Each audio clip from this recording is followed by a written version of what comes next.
이승만 학당과 펜앤마이크에서 또 이런 자리를 만들어서 지금 중차대한 위기를 맞고 있는 한국의 현재 시점에서 과연 대한민국은 무엇인가라고 하는 것을 가르쳐주기 위한 학술대회가 열린 것에 대해서 무한한 축하를 올립니다. 제가 이 자리에 선 것은 좀 외람된 느낌이 듭니다. 학교를 떠난 지는 이미 오래됐습니다만 공부를 한다고 하는 것은 반드시 학교 있어야만 공부가 되는 것이 아니다라고 하는 내 변명을 하면서 이 자리에 감히 서게 되었습니다. 근데 3.1 운동을 지금 두고 여러분이 근래에 보았을 것이라고 생각을 하는데 어느 여당 집회에서 뒤에 글귀를 건 것이 새로운 100년을 향하여 라고 하는 글이 적혀 있는 것을 보고 저는 깜짝 놀랐습니다. 새로운 대한민국의 70년이 아니고 새로운 100년을 위하여, 역시 임시정부에 연결되는 얘기를 한 것입니다. 다시 말하자면 대한민국의 정통성을 부정하는 글귀를 걸고 회의를 하는 모습을 보고 경악을 금치 못했습니다. 지금 이런 이 식으로 역사를 몰고 나가는 정권이 현재 문재인 정부인데 그걸 일일이 제가 이야기할 필요는 없고 단 학술적인 의미에서 몇 마디만 올릴까 합니다. 조선 땅에 살던 모든 사람들이 사회 계급과 세계 질서와 모든 것을 떠나서, 신분을 떠나서 하나로 뭉친 것이 최초로 있었던 그 사건이 3.1 운동이었습니다. 이게 조선 사람이라고 하는 사람은 다 거기에 찬동을 하고 참가한 일인데 조선사에 있어서 처음 있었던 일입니다, 이것은. 그리고 세계사적으로는 또 어떻게 되느냐. 조선이라고 하는 나라가 소위 말하는 세계사와 연결되는 최초의 사건이 3.1 운동이었습니다. 세계사라고 하는 개념은 그렇게 오래된 개념이 아닙니다. 그래서 최초로 세계사의 흐름과 이게 연결됐다 하는 의미에서 이것은 대단히 큰 역사적인 비중을 갖는 사건이었습니다. 그래서 세계사와 연결돼서 나오는 계기가 그 뒤로부터 몇 번 지금까지 있어 왔습니다. 그런데 이 세계사와 연결된 이 내용이 무엇이냐 하는 겁니다. 그 내용이 1차 대전이 끝날 무렵입니다만은 소위 네이션 스테이트, 흔히 우리말로 민족 국가라고 합니다. 근데 이제 민족이라는 이 말이 요새 여러 가지 혼돈을 갖다가 일으켰는데 이게 우리 말에는 원래 없었던 것으로서 1890년대죠 아마. 예. 그때 이 없던 말이 들어오게 됩니다. 그 민족이라고 하는 것이 이게 뭐냐라고 하는 이제 문제가 그때도 심각하게 논의가 된 바인데 이게 일본을 통해서 들어왔습니다. 그런데 일본이 이 민족이라고 하는 말을 썼던 것은 독일 문화에 접하면서 이제 명치시대를 갖다가 독일을 모델로 해가지고 만들어 나가는데 그때 독일 정치학 서적이나 사상 서적에 폴크라고 하는 단어가 나옵니다.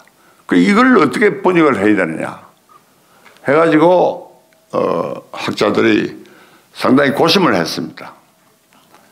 그래서 처음에는 종민이라고 했다가 뭐 여러 가지 말을 써보다가 나중에 민족이라고 하는 것으로 이제 정착이 되는데 이걸 영어로 그대로 하면 영어식으로 표현하면 어떻게 되느냐. People of tribes, 종족들의 집단이라고 하는 또 이런 의미가 되어버립니다. 근데 이것이 우리나라에 이제 그 당시 유학생들이 신학문을 갖다가 공부한 사람들에 의해서 우리나라에 전파가 돼가지고 들어옵니다. 그 이후로 이 민족이라고 하는 개념이 묘하게 변질되고 왜곡되고 하면서 지금까지 나옵니다. 근데 그 중에 중요한 것은 아까 정규재 대표께서 말씀하셨습니다만은 고대사로 자꾸 올라가고 지금도 고대사로 자꾸 올라가서 뭐가 어디까지가 우리 땅이며 우리 민족이며 뭐 당군이 어떠며 뭐 자꾸 올라갑니다. 그런데 희한한 것은 하나 있습니다. 지금 현대 세계에서 역사가 오래됐다고 해가지고 잘된 나라는 별로 없습니다. 신흥국이 전부 다 이끌고 나오고 있는 것이 현대 세계입니다. 그렇죠? 근데 일본도 자꾸만 옛날로 올라가서 아마테라스 오미카미가 어떠니 뭐 자꾸만 올라가려고 하는 이런 과거 회계적인 이런 양상을 갖다가 보이고 있는데 이것은 정치 의식상으로나 역시 역사 의식상으로 대단히 문제입니다. 현재에서 앞을 보고 나가야지 무슨 신화를 갖다가 만들어가지고 자꾸 이렇게 나가려고 하는지 도무지 알 수가 없어요. 신생국가는 역사가 생기기 전에 신화부터 먼저 만듭니다. 이 신화가 지금 어떻게 지금 유행을 하고 한국인들의 의식을 갖다가 지배하고 있냐. 이영훈 교수의 그 이승만 학당에서 이영훈 교수가 줄기차게 지금까지 대국민 상대로 한 강의의 그 중심의 하나가 신화를 파괴하는 것이었습니다. 신화를 파괴하는 것. 엄청난 신화에 덮여 있는 이 의식 세계를 파헤치는 겁니다. 그 여간간에 이렇게 해서 우리도 신생민족으로서 민족이라고 하는 말을 부득이 씁니다만 영어로 이야기하는 게 가장 사실은 정확합니다. 네이션 스테이트라고 하는 것인데 이 네이션 스테이트가 여러 가지 의미를 갖다 가지고 있습니다. 그건 조금 이따 이야기를 하기로 하고 이 3.1 운동이 식민지 해방 다시 말하자면 제국주의에 한거해서 식민지가 된 나라를 해방시키겠다 하는 것이 주 내용이죠. 그런데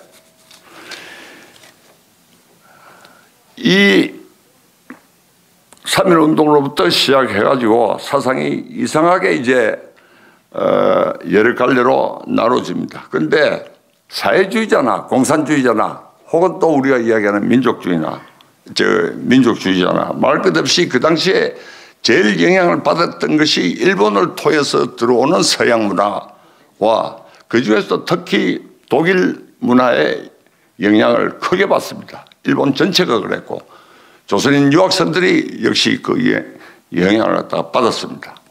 이렇게 해서 종족적인 민족주의라고 하는 것이 휩쓸기를 시작했고 이것으로 교육을 했고 우리는 당군의 자손이다 라고 하는 이 혈통을 갖다가 이야기하는 신화 이런 것이 계속돼 가지고 내려왔습니다. 자, 이렇게 해서 그걸 가지고 하면 어떻게 되느냐. 집체는 있어도 개체는 없다라고 하는 것입니다. 사회 전체는 유기체로서 개인의 존재는 무시되는 겁니다. 그래서 식민지 해방을 해야 되고 또 그것이 지상 목표이다 보니까 전체로서 하나로서 얘기하는 것이 당시로서는 일리가 있었습니다. 근데 그 흐름이 지금까지 와가지고 북한 헌법에 하나는 전체를 위하고 전체는 하나를 위한다 하는 조항이 들어 있습니다. 그게 그대로 내려온 겁니다.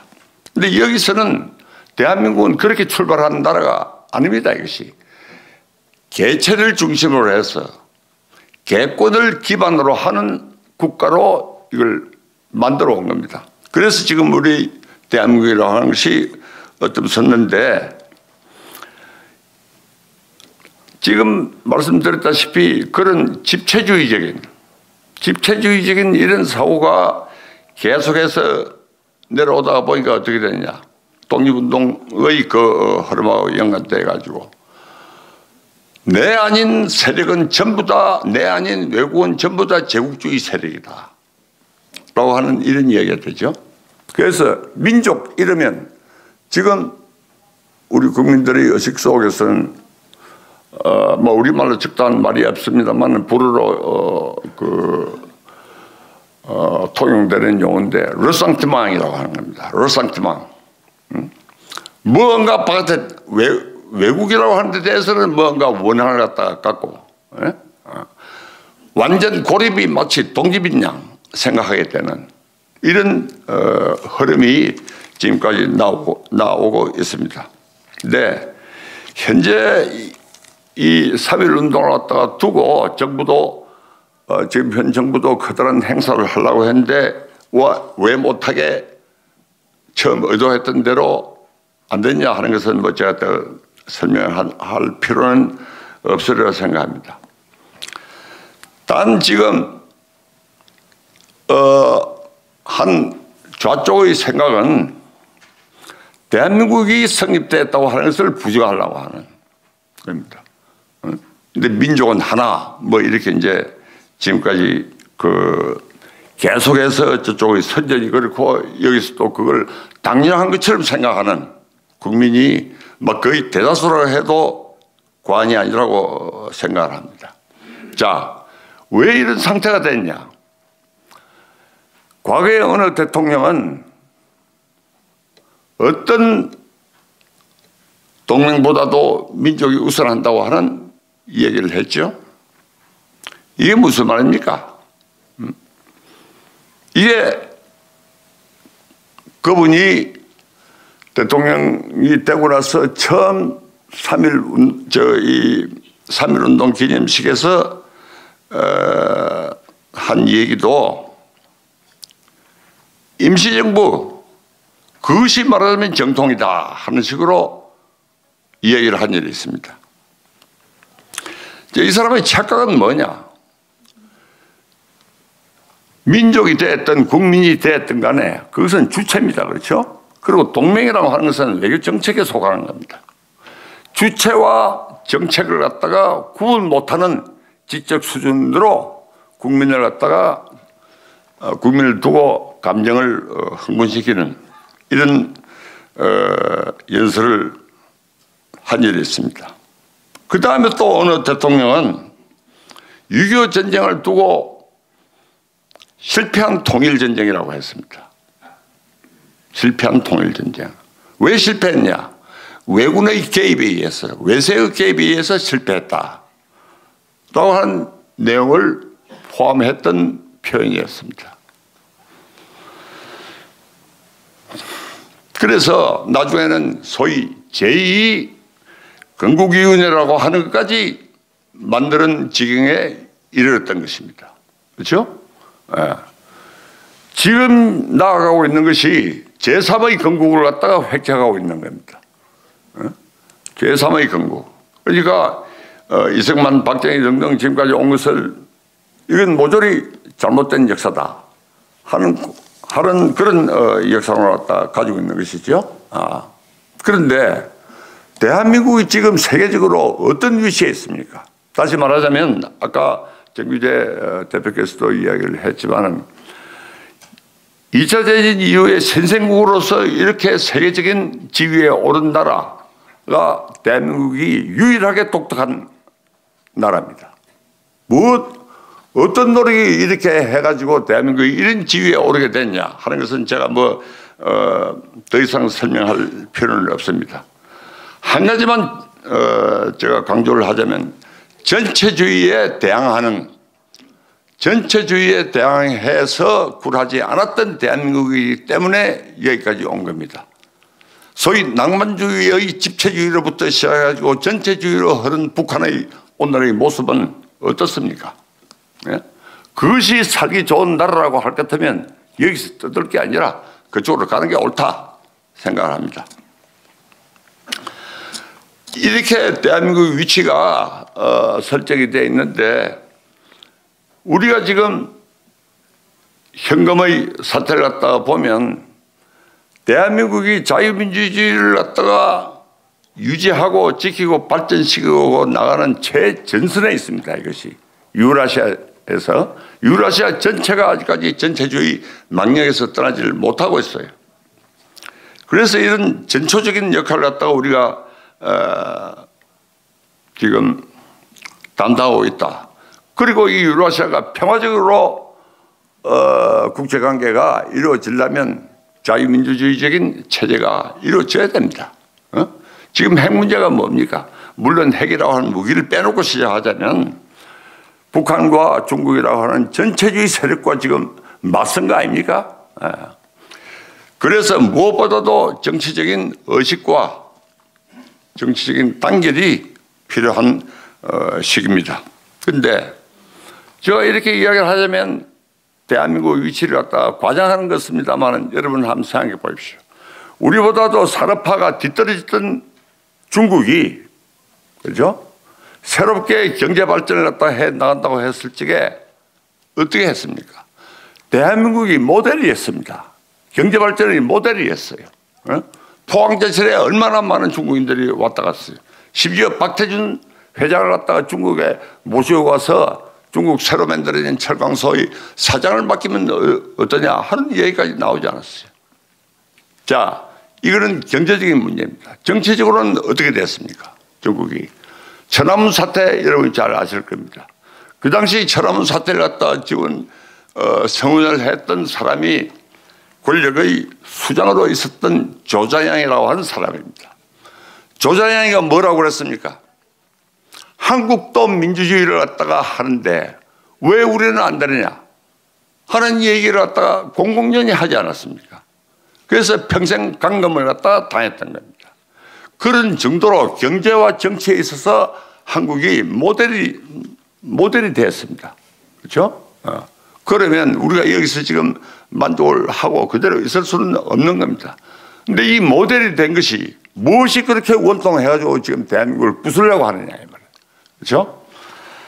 자, 이러면 우리도 세계사에서 역사적인 미션을 갖다가 얘기할 때가 되었습니다. 역사적인 미션. 원래 이 민족주의라고 하는 소위 우리가 이 내셔널즘이라고 이야기하는 것이 이 큰 나라가 이 내셔널즘을 갖다 주장했을 적에 여러 가지 옷을 입혀가지고 역사적인 미션, 역사적인 사명이라고 하는 것을 갖다가 주장했던 것이 지금까지도 계속되고 있습니다. 일본은 어떻게 했습니까? 아세아주의, 대아세아주의를 갖다가 부르짖었죠. 개국주의의 한 형태입니다. 그 다음에 러시아가 어떻게 했습니까? 레닌이 혁명을 해가지고 공산주의를 한다고 하는데 그 외교 정책은 범슬라브주의였습니다. 그리고 이것은 제3 로마의 소위 역사적인 미션이라고 해가지고 인식을 하고 있었던 겁니다. 그 다음에 중국은 지금 어떻게 하고 있습니까? 신천하 질서를 갖다가 만들기 위해서 1대1로 정책을 갖다가 추구하다가 지금 암초에 걸려 있습니다. 우리는 이런 팽창주의적인 미션을 할 생각도 없고 할 생각도 없는 것이 바로 3.1 정신입니다. 평화주의라고 하는 겁니다. 그것도 없고 또 우리가 나아가는 이 체제는 제국주의적인 그런 형태를 취할 수도 없는 것입니다.